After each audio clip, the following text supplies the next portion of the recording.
गुरु नानक देव जी महाराज अनेक स्थानों में भ्रमण करते करते एक दिन हरिद्वार तीर्थ पर आ गए।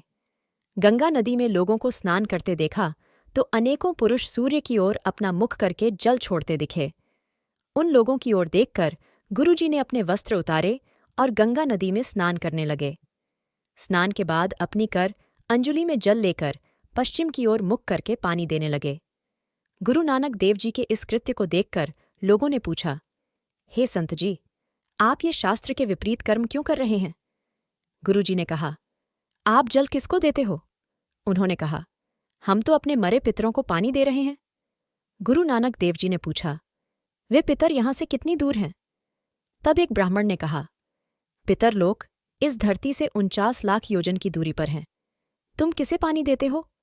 तब गुरुजी ने कहा, मैं तो अपने खेत को पानी दे रहा हूं, क्योंकि मैं तो इधर आ गया हूं, उधर कहीं मेरा खेत ही न सूख जाए। तब ब्राह्मण ने कहा, हे संत जी, तुम्हारे खेत में यह पानी नहीं जा सकता।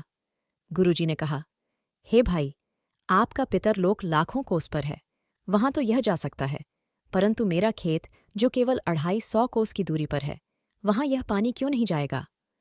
यह उत्तर सुनकर सभी लोग हैरान होकर गुरुजी की ओर देखने लगे और अनेक लोग गुरुजी के चरणों में गिर गए।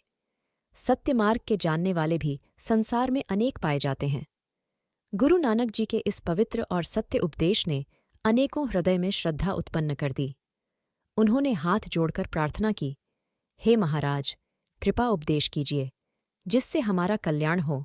गुरु नानक जी ने कहा, यह जो तुम लोग माला फेर रहे हो, यह भी मन एकाग्र किए बिना व्यर्थ है। उन्होंने कहा, महाराज, वह कैसे? तब एक पुरुष को गुरुजी ने कहा, हे भाई, तुम माला फेर रहे हो, परंतु तुम्हारा मन तो अपनी धर्मपत्नी में लगा हुआ है। ऐसे ही एक और को कहा कि तुम्हारे हाथ में तो माला है, परंतु तुम्हारा दिल तो दुकान पर जिन्स तोल रहा है। इसी प्रकार एक वकील को कहा कि तुम तो कचहरी में मुकदमा लड़ रहे हो।